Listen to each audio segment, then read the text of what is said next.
Bienvenue à La Punta, peut-être mon lieu favori de toute la conurbation Lima et Callao. Et je parle bien de conurbation parce que en fait La Punta n'est pas administrativement parlant à Lima, elle est dans la province constitutionnelle de Callao qui se situe à l'ouest de Lima. C'est une province constitutionnelle qui a la valeur d'un département péruvien, alors que Lima, c'est une municipalité métropolitaine qui a la valeur d'une province. Et je vais vous faire le petit tour de ce plus petit district et de cette conurbation qui fait 80 hectares. Et vous voyez ici, on commence avec une belle petite place. 80 hectares, pas plus. Un district très côtier, très balnéaire, et comme le veut la tradition avec des districts balnéaires, en général c'est agréable, c'est un lieu de villégiature avec des activités de plage, des activités aquatiques, et on le voit déjà ici avec le club Universitario de Regatas. Alors il y en a un autre là, club Regatas Union. Et oui, la jolie petite place ici. Donc je vous emmène dans ce district un peu à part, à Lima et Callao, pas seulement parce que c'est le plus petit, mais voilà, il est vraiment côtier, il est très agréable. Et je compte bien vous montrer et vous expliquer pourquoi c'est un de mes lieux préférés à Lima et Callao. Vous voyez, il fait beau. Nous sommes fin mars. Allez hop, on est parti. Voilà, donc ici on est sur la partie nord de ce district où il y a vraiment tous ces pontons et cette navigation de plaisance, les surfeurs, et puis aussi ce petit monument en hommage aux canonniers. Parce que on est sur la côte ouest de Lima et Callao, qui était face au bateau de la marine chilienne durant la guerre du Pacifique dans les années 1870. Et évidemment, les canons défendaient cette zone. Alors vous voyez, au fond, on a aussi cette petite pancarte Zona de tsunami, parce qu'évidemment nous sommes ici face à la mer, et comme je vous l'ai expliqué dans la vidéo sur la géographie générale du Pérou, c'est une zone sismique, donc une zone sujette à d'éventuels tsunamis, comme en 1746, comme je l'ai expliqué dans cette vidéo de géographie générale. Vous voyez au fond là-bas, on a le port de Callao. Voilà, on va commencer à marcher donc sur la partie nord, ici.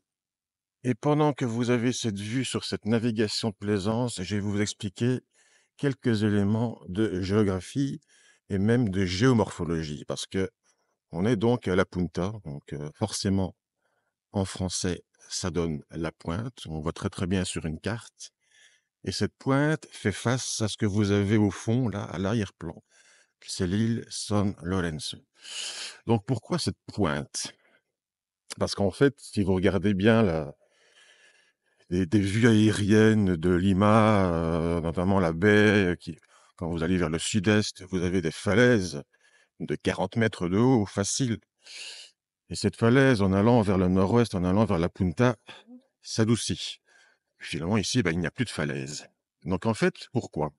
Parce qu'on est face à l'île San Lorenzo.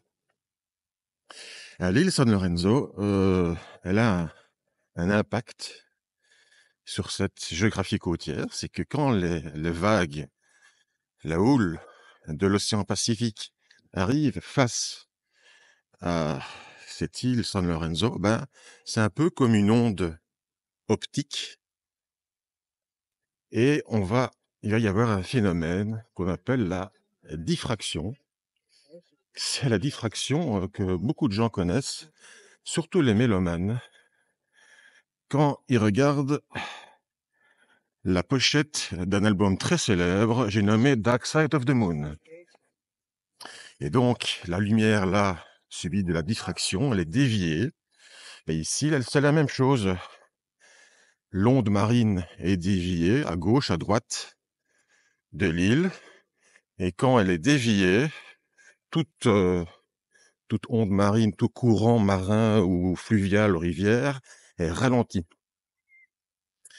Et quand c'est ralenti, eh bien, les sédiments marins qui sont transportés par cette onde marine, tout simplement, eh bien, au lieu d'être emportée, elle est déposée sur le fond marin. Et progressivement, eh bien, ça relève le niveau du fond marin. Et face à l'île San Lorenzo, eh bien, depuis vraiment à l'échelle des temps géologiques, eh ben, vous avez cette pointe qui s'est formée. Et à un moment donné, sans doute que cette pointe rejoindra l'île, je ne sais pas quand. Alors après, il y a évidemment tout l'aspect de la montée du niveau des océans. Ça, c'est une autre histoire. Mais cette pointe ne vient pas de nulle part. Et donc voilà l'explication, pendant que vous voyez cette navigation de plaisance, qui permet de faire évidemment quelques découvertes et promenades agréables. La punta, eh bien, elle existe à cause de ce phénomène de diffraction qui se produit du côté de l'île San Lorenzo, qu'on va voir dans quelques minutes. Mais je vous laisse apprécier les palmiers.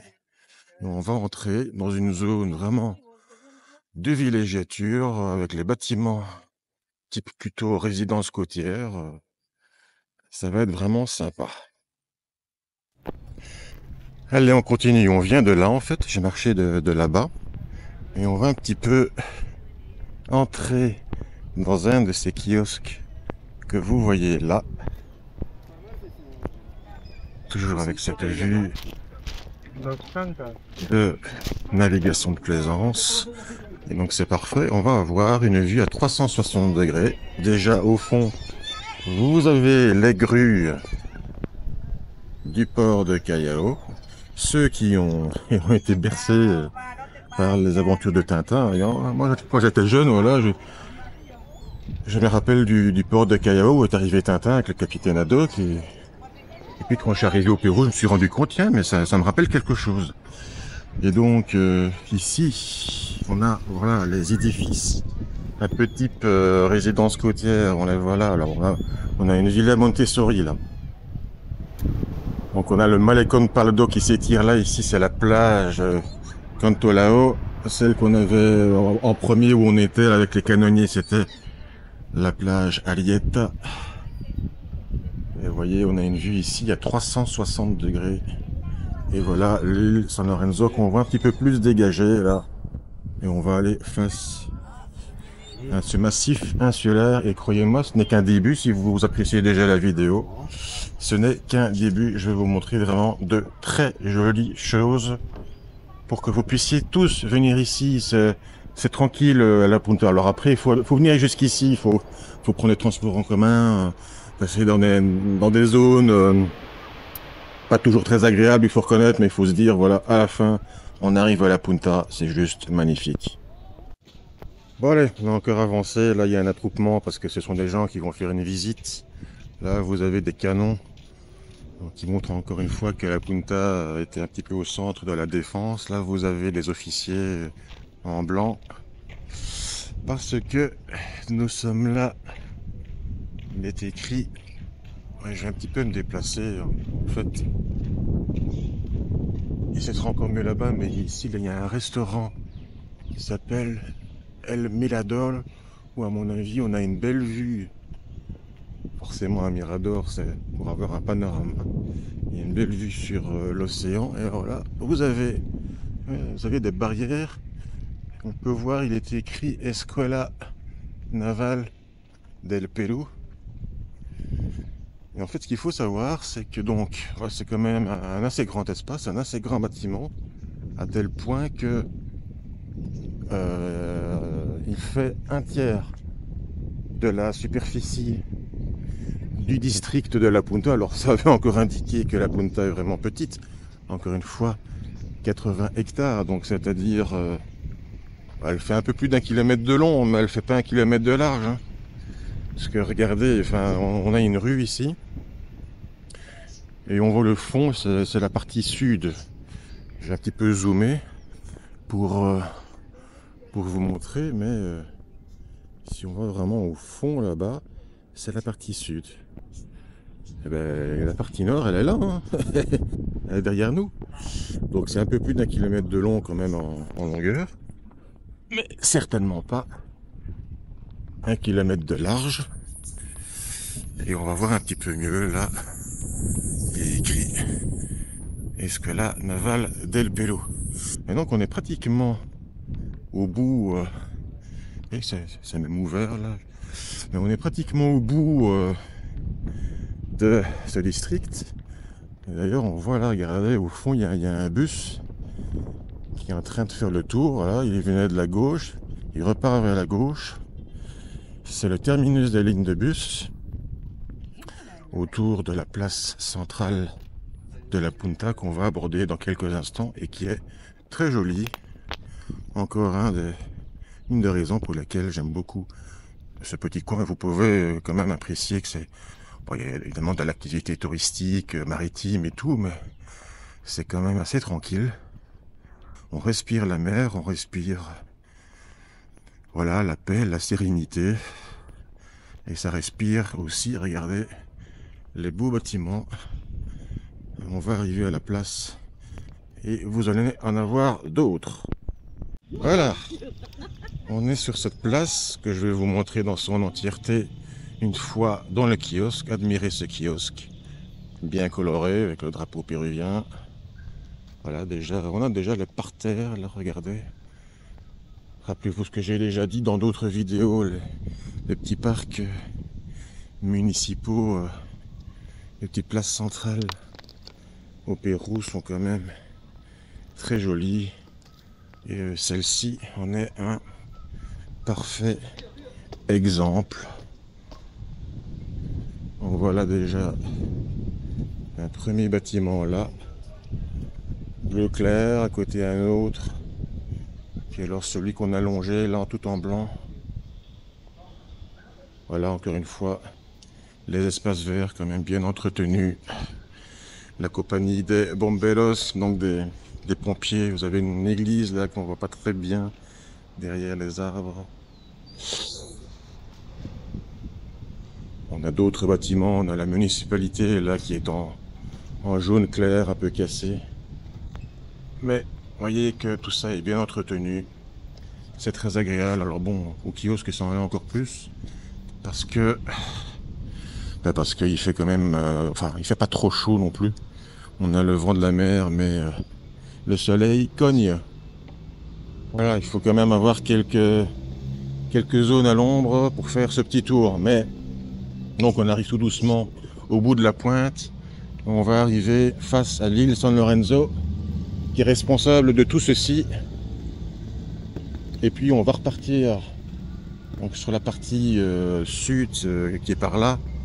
Ouais, croyez-moi, vous n'avez pas encore fini de voir de belles choses. Voilà, ben on arrive au bout du bout ici, Malecón Grau. Et là vous avez aussi un mirador là, mais il n'est pas disponible. Malecón Grau, place Grau, Miguel Grau, héros national péruvien, avec une belle statue là. Bon, il y en a des centaines ou des milliers de statues, de places, de malecón, de parquets au nom de ce héros national qui a donc lutté contre le Chili durant la guerre du Pacifique dans les années 1870. Donc voilà, nous sommes face maintenant à l'île San Lorenzo. Je vous l'ai déjà montré à plusieurs reprises dans d'autres vidéos. De loin, elle est toute proche.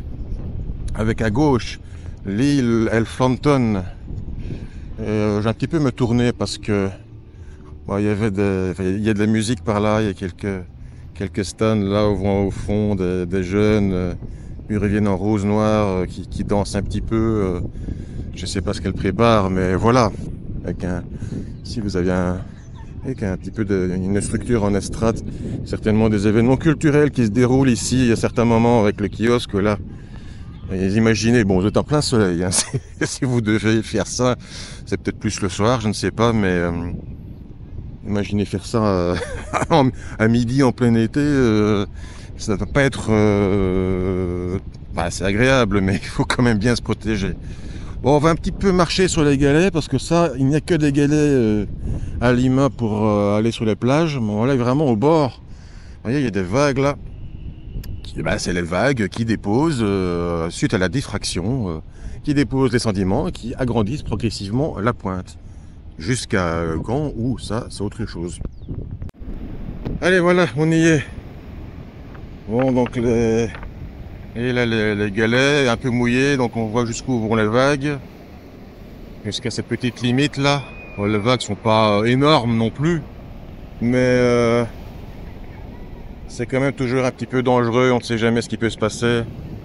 Ouais, l'eau non plus n'est pas super chaude a priori ici, etc. Mais la vue vaut son pesant de sandales, j'ai envie de dire. Enfin, je sais pas si des sandales sur des galets c'est vraiment très très bien. Et voilà, là encore là, je me retourne la place Gla avec son malécon.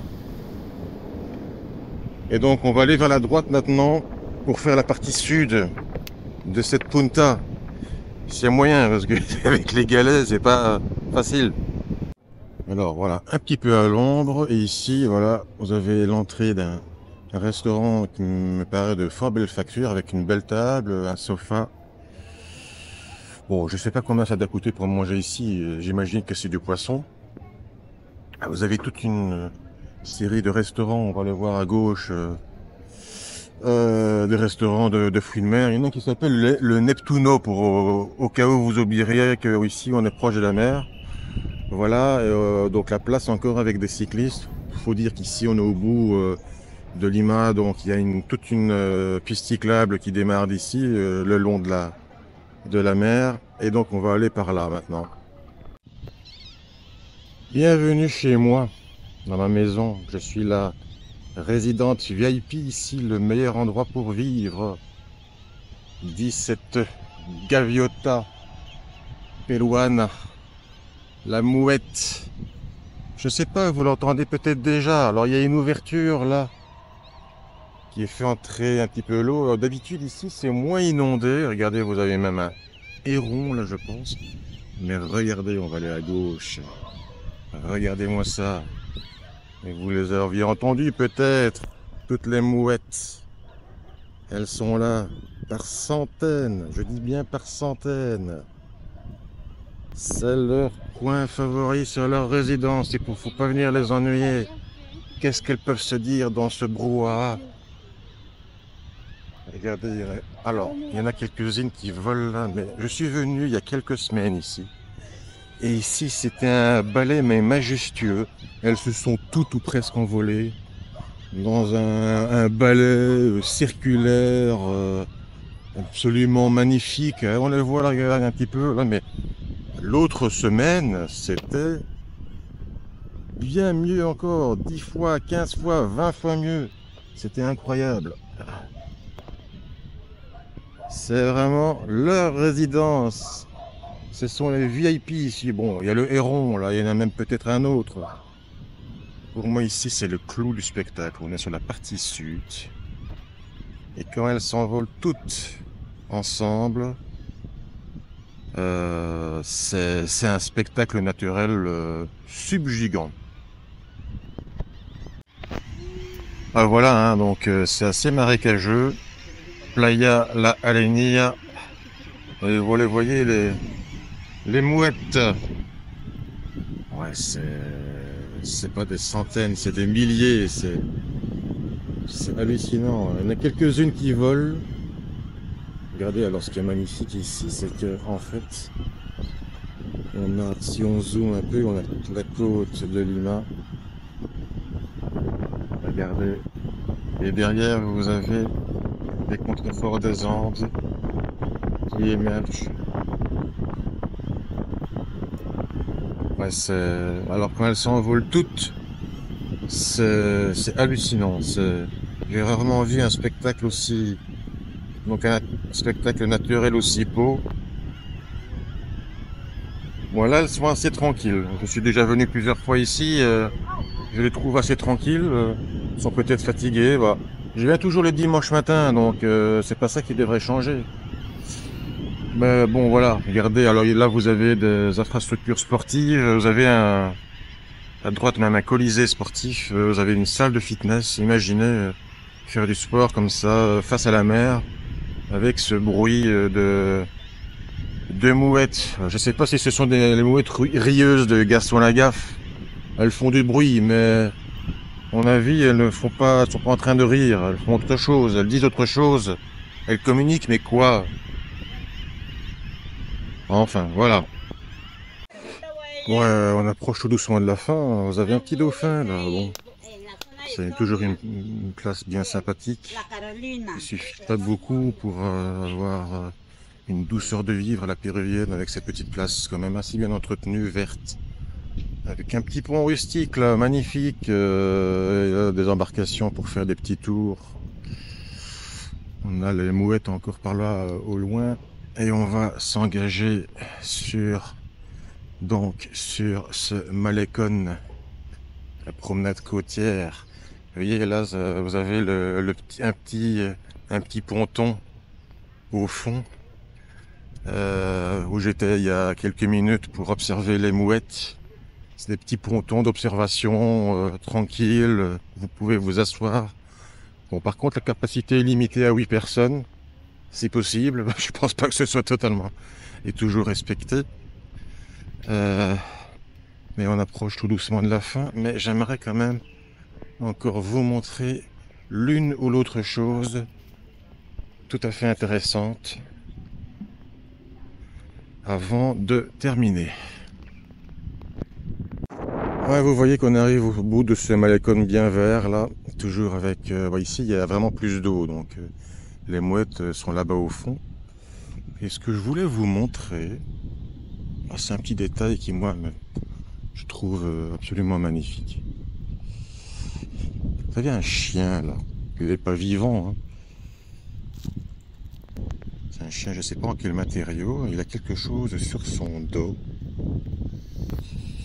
C'est un endroit pour déposer les excréments des chiens.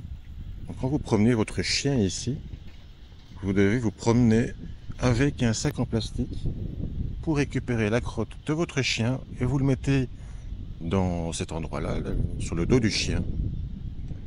Et comme ça, après, vous avez les employés municipaux qui passent pour récupérer tout ça et le mettre je sais pas où, mais au lieu de faire tout ça dans les espaces verts, sur les espaces verts, ne pas ramasser, ça crée évidemment c'est pas très joli.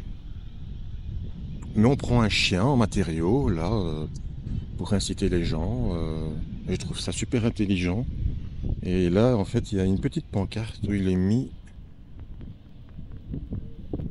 Recoger mis heces si yo pudiera lo haría. Récolter mes besoins, mes excréments. Si je pouvais le faire, je le ferais. Parce que, pas besoin de vous dire que les chiens et les chats aussi sont des animaux très propres, quand même. Et il est mis d'ailleurs un petit peu en haut à gauche, il est mis, je ne sais pas si vous pouvez le lire, buen vecino, c'est-à-dire bon voisin ou bon citoyen, en tout cas bon habitant, responsable et pas laxiste de ce district, qui est quand même un district de bonne société. Donc voilà, je me retourne encore, vous avez l'île San Lorenzo au fond, on était là-bas tout à l'heure. Et on va donc sur notre retour. Nous terminons cette partie là au bord et nous approchons donc de la fin. Voilà, la Punta vous remercie pour votre visite. Donc ici c'est vraiment le départ. J'étais ici tout à l'heure. Sur cette place José Calfes, j'en rajoute une couche, si je puis dire, sur cette histoire de crotte là. Regardez, encore le petit chien, et il est même mis en petit. Vecinos responsables, la punta impecables. Bon, ça rime un petit peu. Citoyens, voisins, responsables, la punta impeccable. Ah, on insiste là-dessus. Donc à la place José Calfes, avec le buste de José Calfes, on aura l'occasion de revenir sur tous ces héros militaires qui sont des noms de places et d'avenues à Lima et dans le Pérou. Voilà, je vous quitte sur cet hippocampe. Tout à l'heure, il y avait un dauphin, là c'est un hippocampe. Je suis un peu à l'ombre pour vous terminer tout ceci, il fait quand même assez chaud. J'espère que vous avez aimé cette promenade, que ça vous donne envie de venir au Pérou et plus spécifiquement à la Punta. Moi je vais prendre mon bus, il y en a un justement là. Et je vais retourner à Magdalena del Mar, dans mon petit district, pour ce dimanche, pour un petit peu me reposer. Je vous dis à très bientôt pour d'autres aventures de Ce n'est pas le Pérou. D'autres vidéos sont en prévision. Ne vous inquiétez pas. La chaîne continue d'être bien active. Et donc, merci à vous pour votre fidélité. Vous savez ce qu'il vous reste à faire pour que cette chaîne se développe. Merci, à bientôt.